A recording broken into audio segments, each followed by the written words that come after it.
almost every component we look at with regards to drivers we would have historically looked at to determine steel prices are all going one direction, and that direction is not up.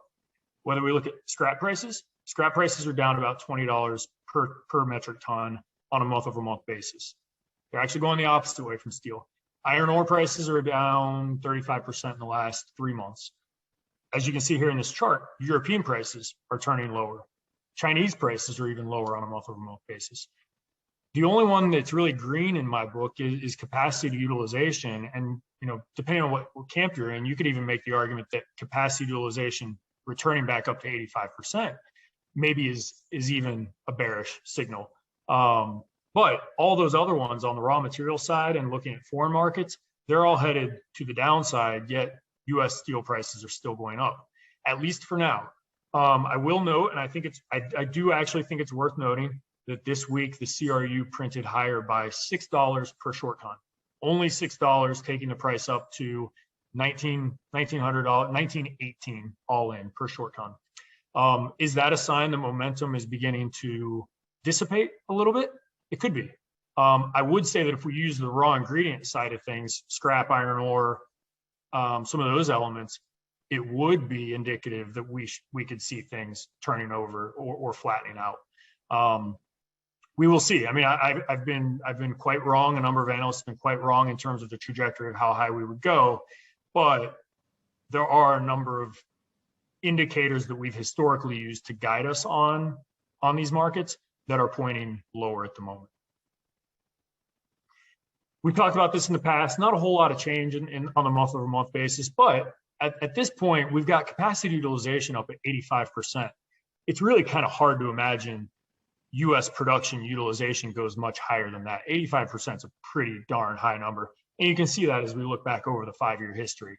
We're already in excess on a percentage basis to where we would have been pre-COVID. On an absolute tonnage basis, we're essentially in line with where we would have been pre-COVID. If in the event we start to sprinkle in this idea that maybe automotive shutdowns spill into a little bit of a demand slowdown, that would obviously allow mills to catch up quite a bit. I think we talked about this in the last month's Cup of Joe. But for the first time in a long time, when we look at MSCI data, we have for the first time seen shipments decline slightly and inventories grow slightly. And that's true both within the carbon landscape and within the aluminum landscape. And whether that's seasonal or whether that's something that's becoming a new trend, it doesn't really matter in my eyes if we think about it in the sense of supply is catching up. And whether or not it's seasonal, supply is catching up. And you can see that just by looking at the months of supply within service centers ticking ever so slightly higher. That's really kind of the first indication that service centers are becoming to be, a little better stocked. I think material is less hard to come by. It's just expensive now. So we're evolving from this landscape where for the last 6 to 9 months, maybe 12 months, we couldn't find new material in a lot of cases. We're kind of evolving into this situation, particularly in carbon and aluminum, where we can find it in most situations. It's just, if you want it, you got to pay up for it. So it is an evolving landscape within the supply chain, but I think tons are becoming available both in carbon and aluminum. Nick, this is a good time to pause. I don't mean to stop your momentum here, but as we go along, I see other folks join. So I just wanted to point out in the bottom, we have a poll this month based on what we're talking about right here. The question is, how far from today will carbon prices peak? We have 4 options there. Nick alluded to with the beard, where he's grown it out until they peak. We want your answer. We'll tally those up and get the answer at the end. So just wanted to mention that for those who jump in. Will Nick look like a homeless person, a gorilla, or a werewolf by the end of this? Yes. And this chart might very well make me look like a werewolf. We'll see, because this has really been the trajectory of the futures market for the last 8 or 9 months, which has been in the very near future. The market is currently expecting that prices are going to roll over. It continues to move onward and upward, up and to the right. But there is still this expectation that the prices are going to come off in the very near future. It's been wrong every single month for 2021 thus far.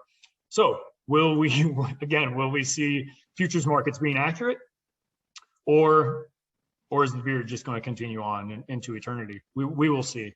But what's worth noting is this is a new one, or a new theme that had not been the case in months prior, which is scrap prices. In other words, one of the main raw ingredients to make steel is actually dropping in price. So I'm not trying to say the steel mills are bad guys or good guys or whatever, but the margins at the steel mill are certainly widening because scrap prices are coming down. Steel prices are still on the rise. But I think this is certainly something we want to be cognizant of, because there are a lot of electric arc furnaces that are coming online, and there's been a lot of speculation, and there was as well at Steel Market Update last week that when I say we, the United States is going to run into a shortage scrap situation. Well, I would actually counter that by saying, if we were going to run into a shortage of scrap, we certainly wouldn't see scrap prices at $600. I would argue we'd see scrap prices at $1,500 to $1,600, because that would be where they would think they could charge. If it was name your own price within the scrap mill, and scrap markets were actually sufficiently tight, then the scrap yards would be in the driver's seat. The fact that scrap prices actually declined on a month-over-month basis tells me that either on a global basis or specifically on a U.S. basis, there is enough scrap out there, is what it tells me.